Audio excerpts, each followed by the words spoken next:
I wanted to talk to you today about COVID-19 and global supply chain contracts. As is no surprise to anybody, COVID-19 has created significant supply chain issues around the world, from factories in China that currently, or until very recently, couldn't produce, to intermediaries that then could not deliver the product that they were supposed to deliver, all the way to the supermarket that may or may not be able to sell you the good in question. So what happens when these supply chains get disrupted? How does the law help respond to that? Well, the key question, the first key question that you're going to have to look at in all of these various contracts is, well, if the contract is silent on this, what's the default rule that deals with unforeseen events? And although there is a significant amount of difference around the world as to how different legal systems deal with this, one of the things that is a relative constant, the relative constant that you're going to find in most legal systems around the world, is that to the extent there is an unforeseen event, the unforeseen event goes to one of the basic assumptions of what the transaction was about or its performance was about. That basic assumption was not assigned as a risk to one of the parties, meaning that they didn't insure each other, didn't hedge, and performance becomes impossible, then performance is in fact excused. Now, in some legal systems, the bar is lower than impossibility. The bar there is what we call impracticability, which means that performance becomes really difficult, becomes so onerous that one shouldn't expect the parties to stick to their original bargain. So you can already see from this legal discussion, it's important to figure out which of these jurisdictions one is in. Is one in a jurisdiction like, say, England, that's going to be far stricter about this, impossible to perform, or is one in a jurisdiction like the United States, which looks to impracticability of performance in most instances? Why is this important? Well, consider that you can perform part of your contracts, but not all of your contracts. How do you deal with that situation? It's not impossible for you to perform any one contract, but it is impossible for you to perform all of them. So it's this kind of uncertainty that has given rise to parties trying to structure the unforeseen themselves. And the way that they do that is through what is known as force majeure clauses. Force majeure, French word for the Latin term vis maior, higher force. So what most parties now in sophisticated contracting relationships do, or when they use a form contract, is that they add a clause to their contract that says, hey, if this happens, you don't have to perform. And they're very broadly written. And these clauses typically look to what is known as acts of God in the first instance. Well, you can already see, well, is what is going on here an act of God? Well, yes, the COVID-19 epidemic itself would be considered an act of God, so no problem there. But look at what is actually disrupting supply chains around the world. What is actually disrupting supply chains around the world is not so much that the virus itself, the infection itself, the pandemic itself makes it impossible to perform.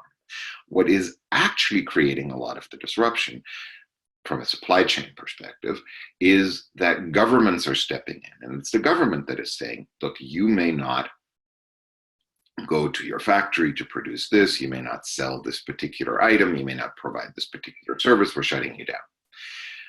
Now, many force majeure clauses, but not all force majeure clauses, will also include, as part of the events that are defined as excusing performance, acts of government. To the extent that your force majeure clause also includes an act of government provision, you're fine, because what the government is doing with regard to health policy is obviously an act of government.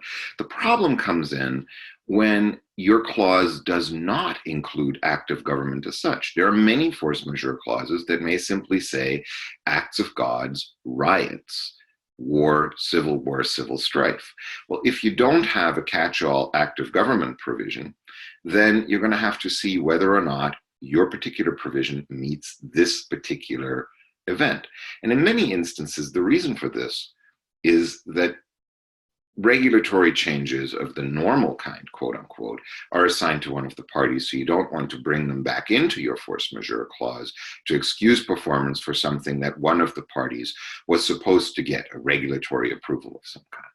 So you can see that the force majeure clauses with an event like a pandemic are particularly irksome. Why is that the case? Well, ironically, because pandemics aren't one of the things that we typically foresee as something that would cause a supply chain disruption. We're looking far more at storms, earthquakes, things that are more common as supply chain disruptions rather than things like pandemics that are a good bit more rare. So that is the first problem that you need to be aware of when looking at your contract. Is the clause actually in there, and is it written to cover both acts of God and acts of government? Now, there is a second level problem that I briefly wanted to tease out for you that comes out of the oil and gas sector at the moment.